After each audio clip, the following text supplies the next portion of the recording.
All right, everybody. So we are starting the meeting now. Thank you for joining us at your lunchtime on this Wednesday. It looks like it could storm at any time or it can turn sunny. You never know. And it's way too hot to be the first week of November, but it is what it is, right? So we are here for what I am hoping is the last of our open forum sessions.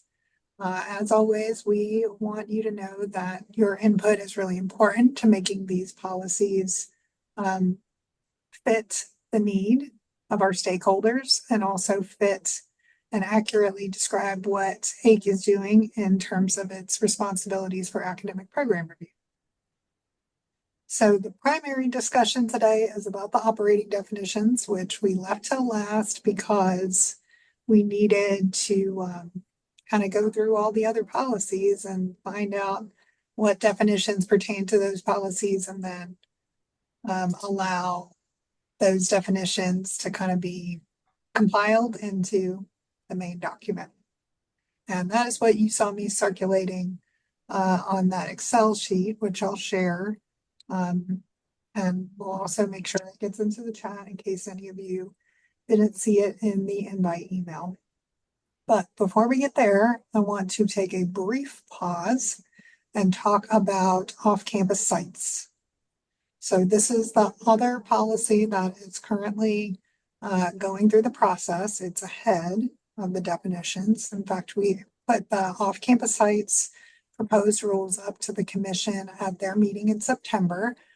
And that was based on, I think, 4 open forum sessions with you all. So thank you for your input on that. Since they have gone up to the commission, and AIC has also been trying to collect off-campus site reports, we have realized that there was a distinction that we needed probably to put in there. So I'm going to tell you all about it. Take it back to your campuses. I'm hoping that it's going to make sense and that we will just be able to include it as part of the feedback and still get the policy approved in December. But I'm going to share that with you now. And I don't think anybody's going to have a huge deal, but in the transparency of things. All right, can you all see the draft that says 11/06/2024? Yes, okay.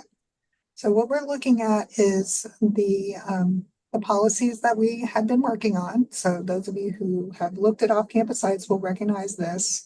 And these are kind of the final notes from right before we packaged it for the commission. So none of this has been changed. Anything that is changed that I want to talk about briefly now is in yellow.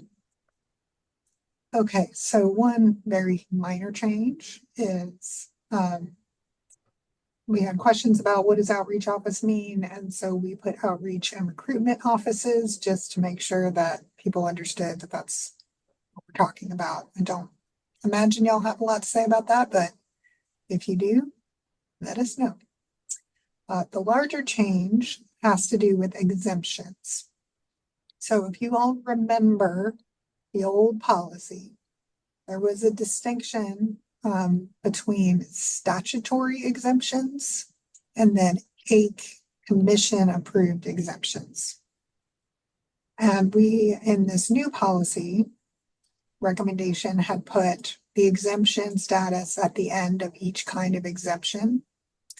And then there were various places down below where the statutory exemptions are exempted from other things, exempted from program approvals and other stuff. And so there was a question about whether that applied to all the exemptions or just the statutory ones, which ones were statutory. So it seemed prudent to retain the distinction that already exists between off-campus sites exempted by statute and off-campus sites exempted by commission. So in the existing version of the rules, these same things are called statutory exemptions. And then these things, prison sites and so forth under B, are called additional exemptions approved by the commission.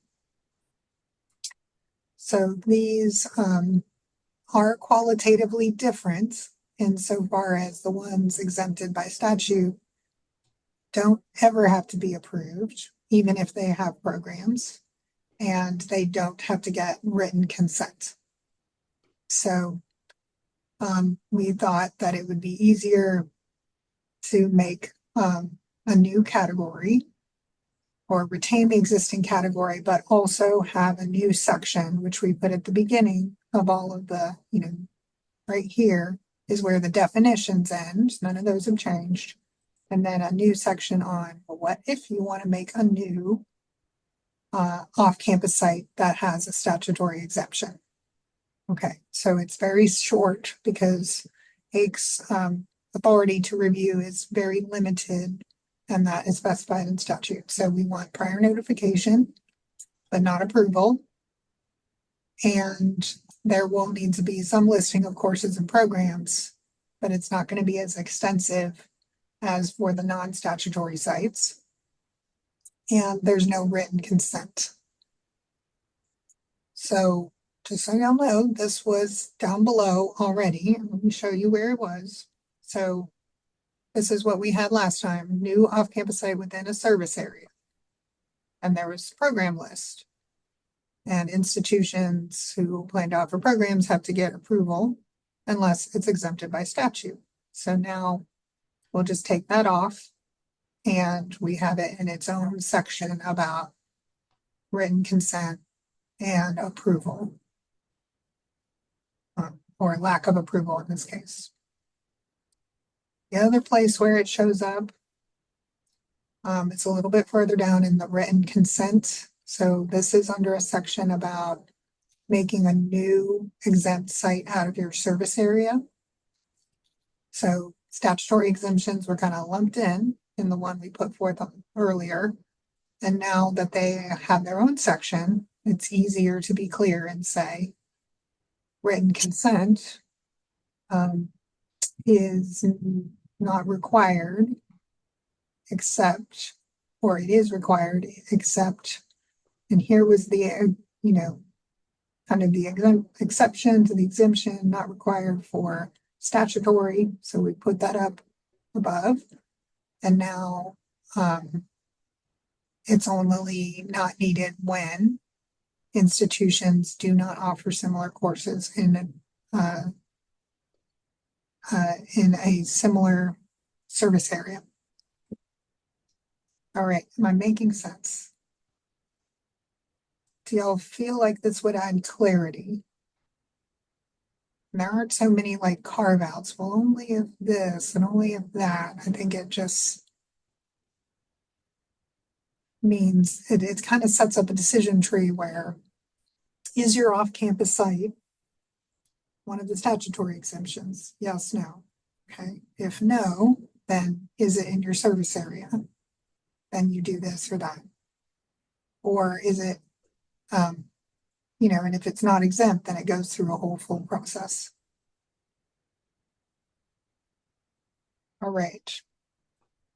So I will share this back out, but if you all have objections, something that you think we're, not representing, but I do think this will make it easier to deal with what we deal with most of the time, which is exempt sites that are not statutory exemptions.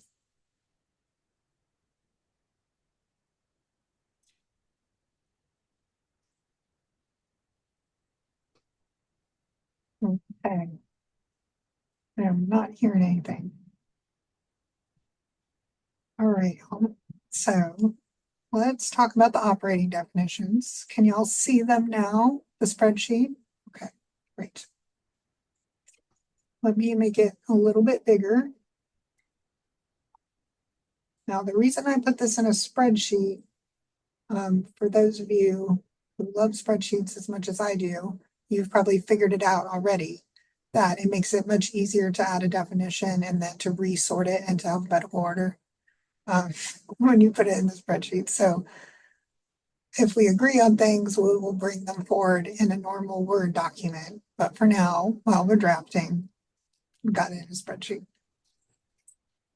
All right, so in terms of the coding of this, so all of the blue text, just like we've been seeing before, is text that was not in the existing version of the operating definitions. And actually that should be blue. And then the black text is either in the existing version or it is in one of the policies that we have already approved. So academic unit, this definition, I believe there actually is a definition of unit, but not academic unit in the operating definitions. But this definition comes straight from the policy that was approved or the regulations that were related to units and instructional room. Okay, so accreditation, this definition, I don't know why. Sometimes I think I've gone over everything and I don't. This is in the non-resident institution section. But this blue part is some distinction or additional information we wanted to add that did not appear in the definition that was there. All right, now the yellow. So this yellow, administrative consolidation. I don't have a proposed definition. There is a rule that has to do with institutional mergers. And then there is a definition that appears in the old document, which is over here. Makes it easier to compare. So my main question about these yellow ones is, it seems like we still need this because it's related to a policy. Do we have any objections to keeping the existing definition? And I'm not necessarily seeing any, but those of you who have dealt with consolidations or mergers may know with SACS that there is some other thing that we need to be considering. Okay, so let's continue scrolling through and we can come back. And if y'all see a definition you want to talk about, you stop me and we will talk about it. Okay. Y'all are quiet today. So hopefully that's just because y'all are very happy for me to carry on doing what we're doing here. Okay. So alphabetical order, just like we talked about, this should make it easier to find. Alteration, this definition is related to extensions and alterations. It was not separated out in the old policy. There was only a definition of reasonable extension and alteration. So we are kind of leaving that behind and then going with the definition that is in the new policy we already approved. And that one has already been in effect. All the degree names, these were in the program review policies. And again, we pegged them to IPEDS level. That should make it easier for everybody to understand. And so I'm not expecting objections to carrying on with these.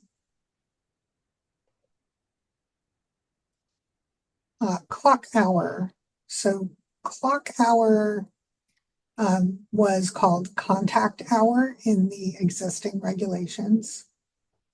And its function seems to be in here as a distinction with credit hour, which does appear further down. And this definition is something that I believe we just use throughout when we're talking about semester credit hours. This was the old definition.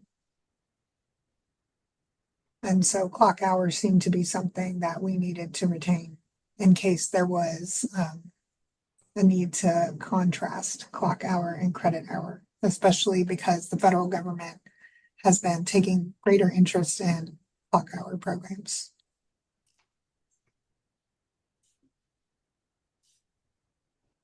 Any questions,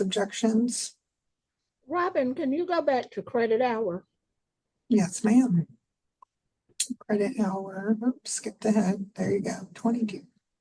Okay, a unit of measure representing the equivalent of an hour. A credit hour represents the equivalent of 15 hours. An hour of instruction per week over the entire term. So, Okay, so 1 hour a week for 15 weeks. Okay. I didn't finish reading the sentence. I'm sorry. yeah, but I think we get to the, to the right place, which is if you're taking Mm-hmm. 3 credit hour course, you may meet 3 times a week. Right. You're right. Um, Okay. Cooperative degree program. This is something that's come up in some correspondence because we have some institutions that previously have had joint programs that are looking to let me, be. I'm sorry, Robin. I'm still back on this credit hour thing. Now we're assuming here that the term is 15 weeks. What if the term is 8 weeks? Then it would not constitute a credit hour for just 1 hour per week. So I think we need to say it for what it is, which is basically 15 hours. 15 contact hours is 1 credit hour. Um, so let's take the example of maybe an 8 week term or a 9 week term. Based on what you have written there, you're saying that a unit of measure representing the equivalent of an hour, 1 hour of instruction per week for an 8 week term. That would be a false statement. Because you would get 6 hours a week for an 8 week term. Is that Right. 6 physical contact Instead hours? of 3. Right. Okay. So I think it would be better to just say it, say what it is, which is 15 contact hours. And then you can put in parentheses an hour is 50 minutes or something like that. But does that make sense? I agree. So really what I've got here is a semester credit hour rather than Right. credit hour is what you're pointing out. Right. Um, So so you could say semester credit hour if you want to leave the definition, but we can't say credit hour because then it might not be true. okay, so I see what you got here. All right, so those who are on the forum, what do y'all think? Would it be better to call this semester credit hour or to peg it to 15 hours? Or Would it help 15 to look at this? I'm so sorry. Would it help to look at the SAC-COC credit hours policy? Yes. I'll Do drop you it in the happen to chat. have it to hand? Yeah, I dropped it in the chat. At least I think that will get you there. Could somebody click on it and let me know if that works for you? If it doesn't, I'll. All right, did it come up? Yes, it did. Okay, federal definition of credit hour, not less than 1 hour of classroom, 2 hours a week for, okay, so 15 weeks is in here. Right. It has to be in order for it to be a true statement, which was all I was saying. Yes, I agree. So should we use this definition? I think so. Do we need to include this second part? Or, Work is required. Item 1 above for other academic disciplines. Yes, I Yeah. think so. Yes. I think both of those just copy and paste. Just use what sex. Mm-hmm. okay, all right, let's take this.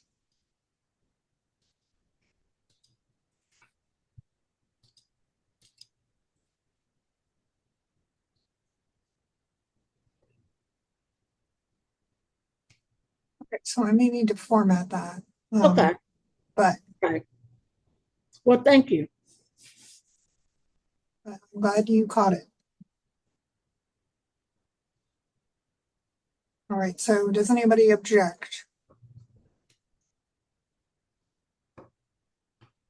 No, and I do agree that it's clearer that way.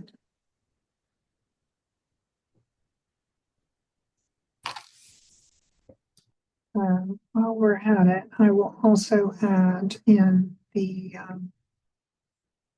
link, just so we know where we got it from.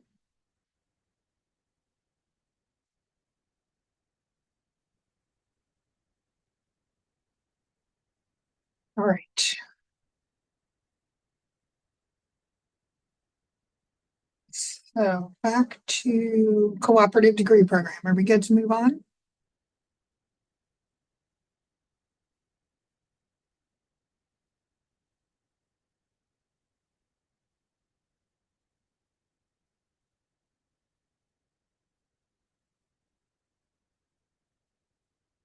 All right, so when we were doing the extensions alterations policy, there had been listed in there several kinds of formal relationships of either within an institution combining programs, which I believe are combination degrees where you kind of organize the programs to make the credits more efficient.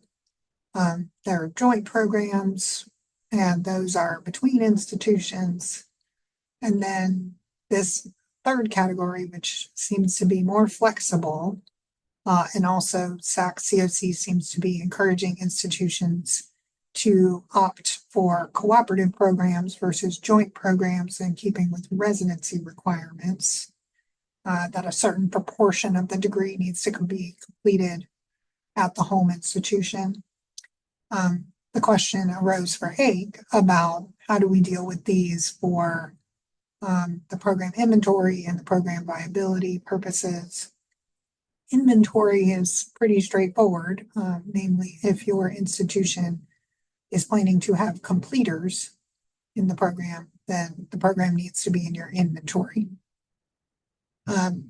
It's the viability part that gets a little bit more difficult. And so we've tried to be a little bit flexible here and say under certain circumstances, we would count it across institutions. And those circumstances mainly are when it's a joint program moving to a cooperative program. I think the idea is to promote resource sharing across institutions rather than to promote proliferation of small programs. So that's something that when if there's a new program that comes up, that we'll need to, just kind of take into consideration what that balance is.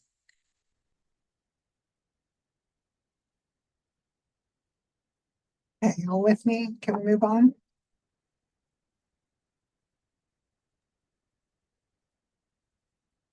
Okay. All right, so other definitions are, come from some of the rules that we've already reviewed. Degree level, had to work a little bit harder on this one because we use the term a lot in the rest of the rules. But it was difficult to find a definition that wasn't circular. So I'm hoping that y'all will agree that degree level is similar or sometimes called designation. That's specifically in AICS data files. It's called that. Award level. And it is a classification system of 4 credit programs based on duration and depth of study, with graduate programs being higher than undergraduate programs. And then we use HighPEDS to as our standard for assessing these levels. Does that seem to capture it?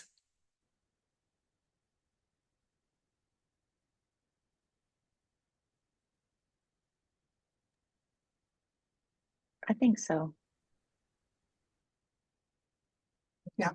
So we're also imagining that these definitions, could be used as a glossary or like training materials for new liaisons who might come on and need to interact with AIC at your institutions, or even for us when we're training up new commissioners who are appointed to our board. And so we want to, basically give them the lingo that we use all the time. So I'm glad y'all think that this will kind of get there. Not to keep offering sexy OC solutions, but they do have the degree level designations. I don't know if you'd like to add those in Yeah. or if it would. We looked that up, and it seemed that the SACS was really about the member levels, as far as I could tell. You're a member at a certain level if you offer this many awards or degree granting. And Well, so, level 1 is associate's degree, level 2 is baccalaureate, level 3 is master's, right, level 4 is specialist, is that what you're etc. thinking? Are we talking about the same Well, thing, or is there some other place that they well, talk about? they actually call them degree level designations rather than membership. It's about what level you're authorized to offer a coursework or credential. Mhm. And my concern with going with SACS is that that designation pertains to the institution and Mhm. is more like instructional role in that Gotcha. way Gotcha. versus Okay. we need a So it's way not helpful here. to describe the specific award that's Mhm. being at a level. Right. That's true. So it's not that it's not useful, it's just, we're trying to name a property of an award versus a property of an institution. And when we did do the instructional role policy, which, was over a year ago now, the instructional role levels that we named, associate granting, bachelor's granting, various kinds of doctorate granting, were very much informed by the levels that SACS has.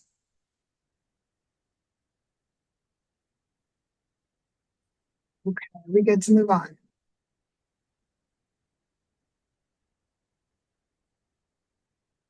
Right. So all of these definitions in black, again, are related to rules that we've already gone over. Most of them you see are blank in the old definitions because they didn't exist in the old definitions, but we're not reinventing the wheel. For this one, dual degrees, this I think was, we tightened up the language a little bit. And that's where you see this blue here, but I don't believe that it differs greatly from what was in the rule about extension alteration. But they are similar to combination degrees, except that combination is in one institution and dual is related degrees across two institutions, but you get 2 degrees. All right, y'all with me? Various degree, relationships can be difficult to unpick.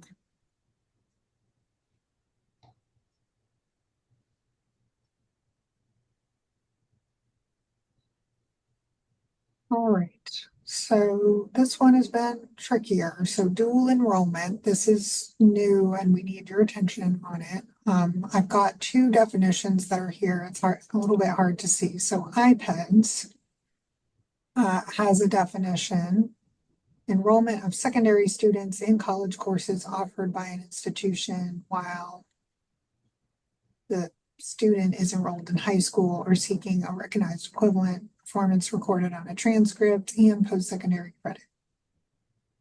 And SACS calls this a dual enrollment program or dual credit program, is one where a high school student earns college credit for courses that also satisfy high school requirements. So these 2 are obviously related to each other. How do we have a preference? I like SAC COC, but it just seems cleaner. I agree, Natalie. Yeah, it's very concise and to the point. Mhm. Yeah, and I think it accurately expresses what What the it is. dual means, right? Mhm. You get credit and for college and high school. Mhm. Okay. Anybody else want to chime in about our preference? Do we need to add to that COC part, that they have to pass the grade and have a passing grade in the course? Mm-hmm, Just because you take the course doesn't mean you get the credit if you don't pass. mm-hmm. Um, Well, I think the key thing though is we're just defining dual enrollment. We're not really defining success or lack of success. That's true. so what if we were to change it to, instead of a student earns, how about a student may earn? Well, Yeah, because regardless, they're gonna generate a college transcript.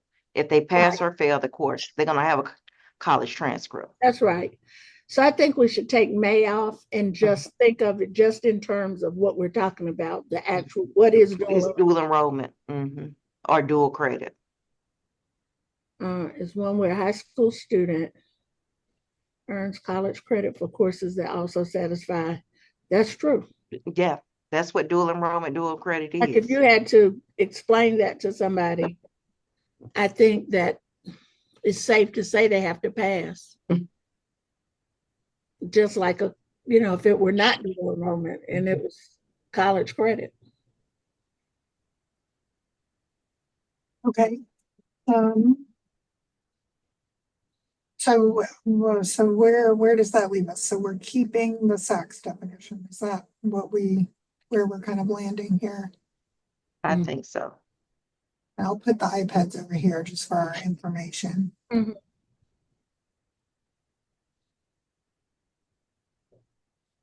Mm-hmm. Now, this definition of dual enrollment does not specify the location. So this is inclusive of scenarios where a student is enrolled in online coursework through like an early college, or the student is physically going to a college, or where a college instructor is coming to the high school. That's right. So all of those seem described by this definition. I think so.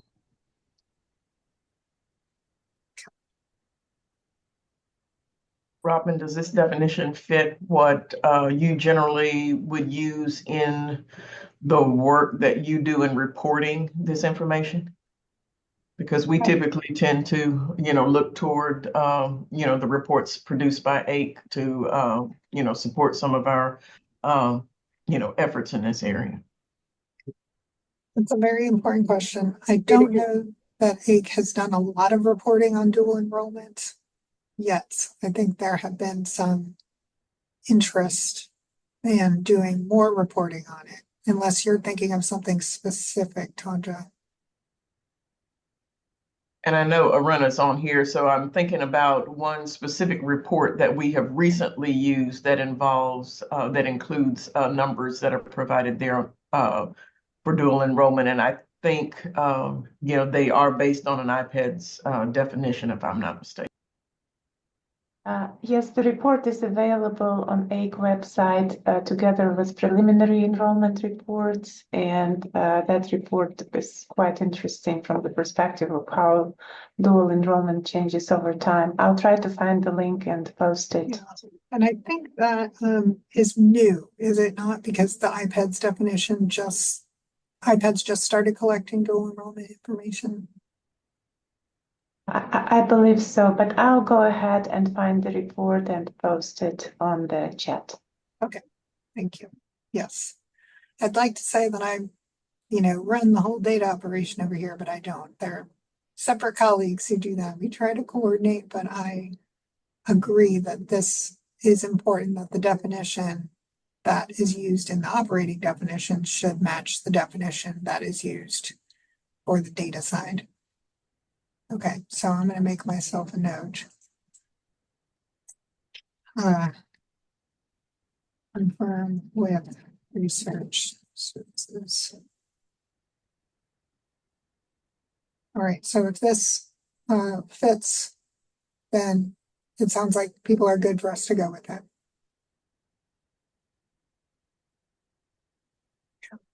Do you all feel like you need to go in and talk to your institutional research partners at your own institution around this definition?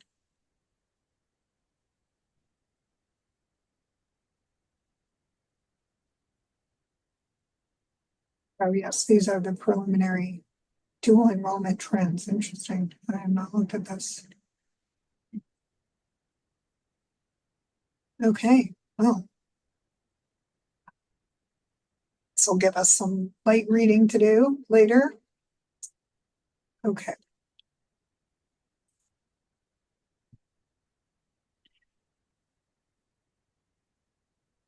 All right, onward. Unless there are more things to discuss with those. I just want to be mindful that we don't have an unlimited amount of time. We've got 20 minutes left. So the original set of operating definitions took some interest in faculty, much more than is currently reflected in the way that AIC does business. So it's not that we shouldn't have a definition of faculty, but I do believe that there's probably some things that are outdated. If there is another definition that is widely used, then we will be glad to defer to that. Like iPads, I'm sure has definitions.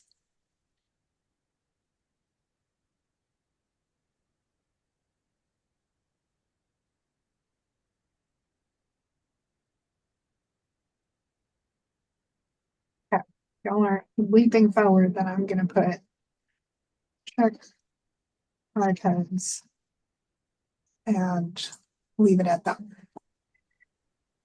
Robin, I believe that iPad's definition of full-time faculty does not include deans, chairs, so administrative faculty. So, but it can be checked, I guess. So, Right, and I think, you know, the idea here is to be inclusive. So, well, iPads doesn't include deans, directors, and chairs, but yeah, I guess there can be different definitions. yeah, Rena, I see you got your hand raised. What you got? Yeah, I was going to say, I don't think dean should, an administrative position should be included because usually when you look at faculty handbooks, it'll specify that because deans can be hired in one of two ways and they may not be faculty. So like our handbook would say that if you're a dean, you know, with faculty status, like that's the difference, different, you know, that anybody else know that? I mean, that's what I would say. That's one reason. So those are administrative appointments, even for what's your other thing? You have directors or equivalent, same thing. Those are sometimes an additional appointment. I'm a dean, but I'm still a faculty member, for example. I'm an assistant provost and dean, and still faculty. Okay, so in I was order, going to the iPad definition. I was trying to look for it for you and but paste so it. it sounds like we're kind of leaning toward the academic rank. But then we have plenty of faculty who don't have a rank. Yes, but also usually iPads is concentrating on full-time faculty, and so Right, yeah. and we want to be able to include part-time adjuncts. And so that's where but I know that iPads does gather information about other types of faculty. Go ahead, Jared, what you got? And again, I'm still very much a novice on this compared to anybody else in this call, but I've seen it defined a couple of ways of instructional faculty and administrative faculty. Is that a direction we would need to go to help break those out, where you could have instructional faculty that would have your adjunct and all the other actual instructional ranks, but then have a way to capture the more administrative, deans, those type of groups. Okay. Okay.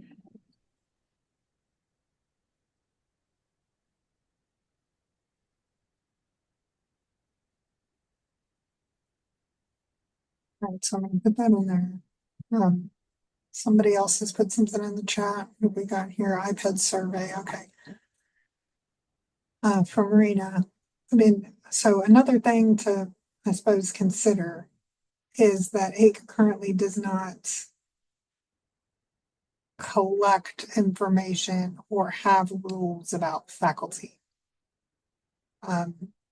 So one option is that we just don't include a definition of faculty.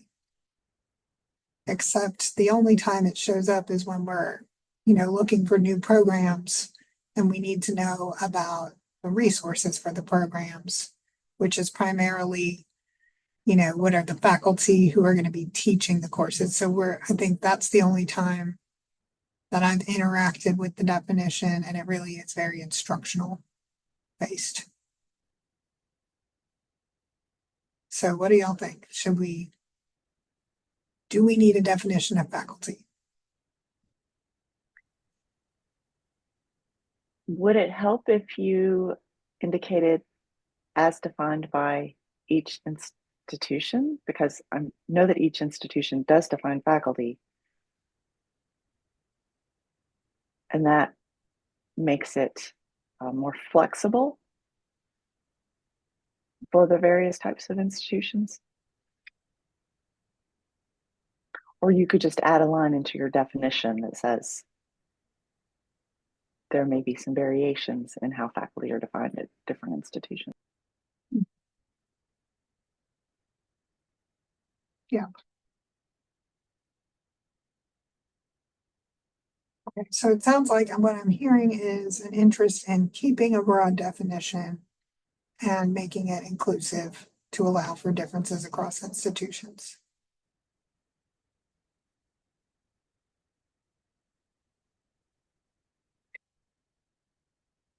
I think while we're on the faculty, let me see if there was, I don't think that it had any like part-time or adjunct. I'm just scrolling through to see if there was any of that. And I don't see it in here.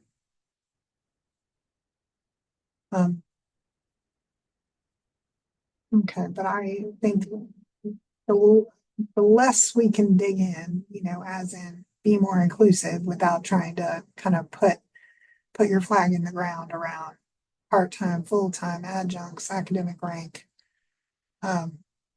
will allow these to be more future-proof. And if that is what y'all also feel, then I will do some work on this definition and share it back out with everybody once we are off the call. Sounds good. Right, I'm gonna make it red to attract our attention. I'll make this one red. Okay. What else does everyone say? Full time, yeah.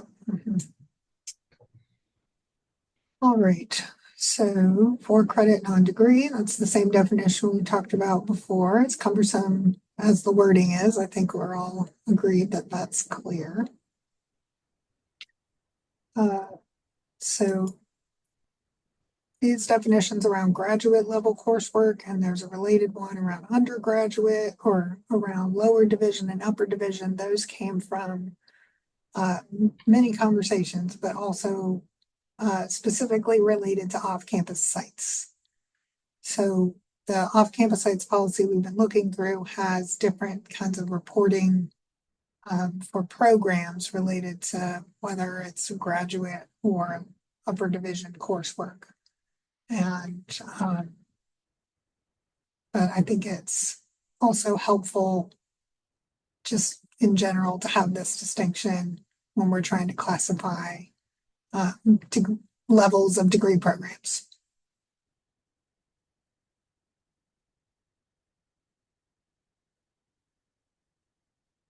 All right, institutional consolidation. This is from the same section of the regulations with mergers and administrative consolidations.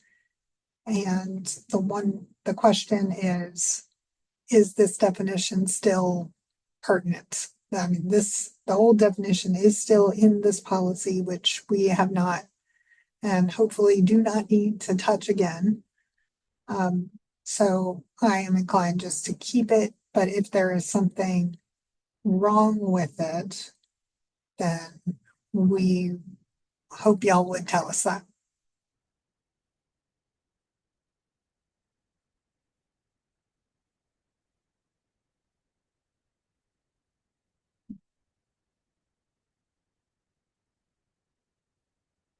Okay, I'll move on. Instructional role, instructional unit. There were a lot of definitions in the old definition list about units of instruction and including this definition, and then it went into each one of these, branches, divisions, departments, institutes, centers, and so forth. And we thought that it was kind of trying to grasp at the wind and decided instead to go with major instructional unit and minor instructional unit. And those are reflected in the policy that was passed. And there are definitions for them down below. So major has several minor and minor. No, that's a minor course of study. Minor instructional unit is something that offers degree program, but is not, it's just one unit, not multiple.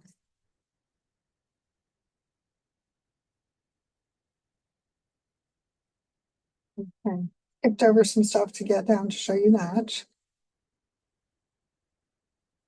All right, we have about 10 minutes left, so let me just kind of scroll through, and if y'all see anything you want to talk about, then let me know. So joint programs, we talked about how that fits with the other types of multi-degree programs. Main campuses, lower division was related to the graduate level coursework that we just saw. All right, major course of study. In the old policy, this is called a major or a program. And there is related to that the minor course of study, which in the old policy, both the major and the minor are defined in terms of number of semester hours with quarter hours in parentheses. Do we have any issues with the existing definitions?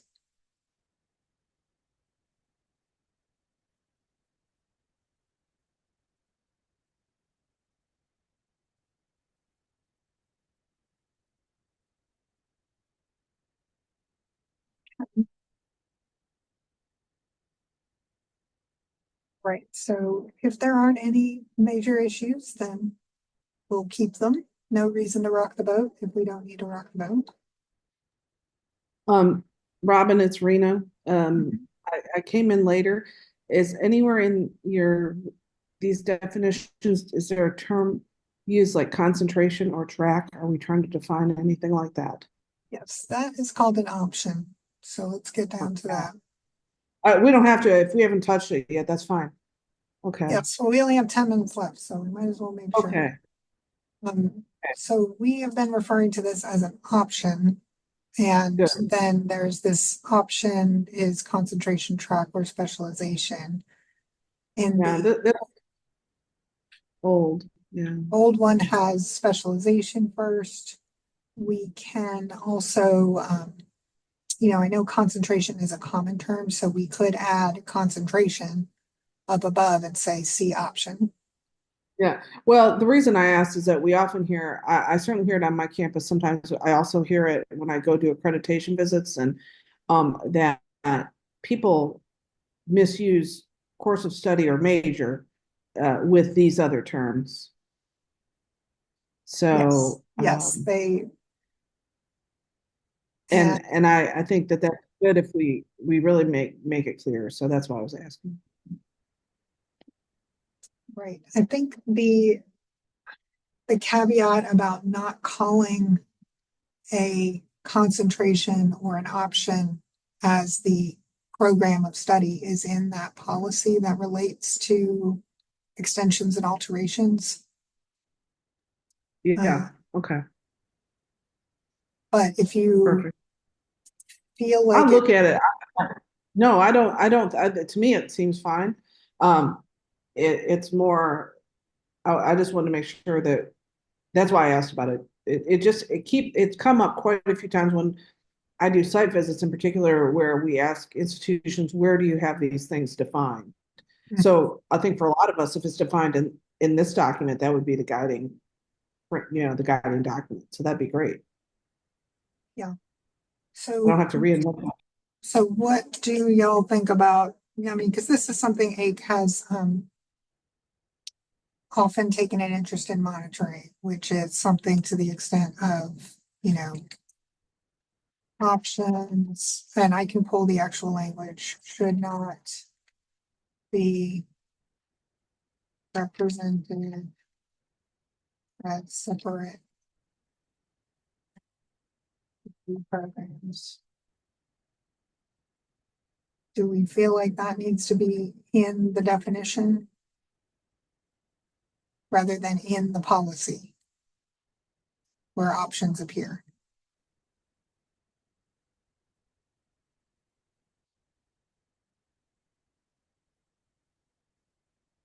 And just for kicks, since let's go to I'll get to see it in action. Okay, so options are in the extensions and alterations.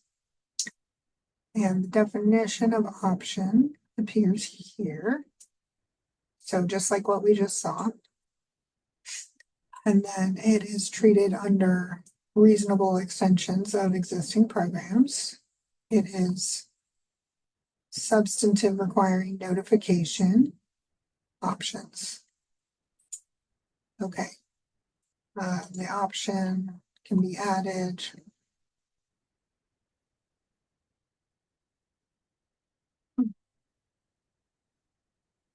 So maybe that language about not representing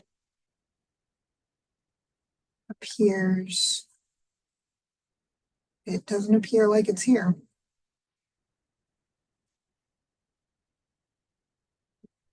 I know it appeared somewhere. Maybe it was on the commission's agenda documents. But I am all for making it clear. Options should not be represented as separate or standalone degree programs. So let's call it that.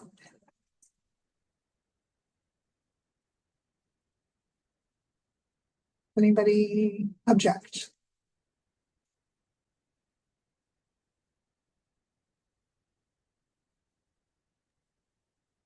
Should not, left out the word not.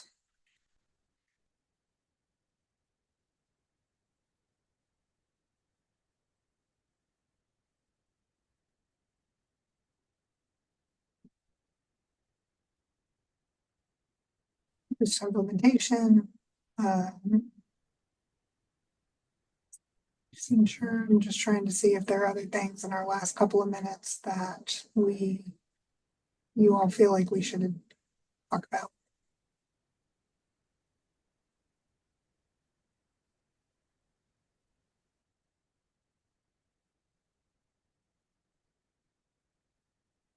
Okay.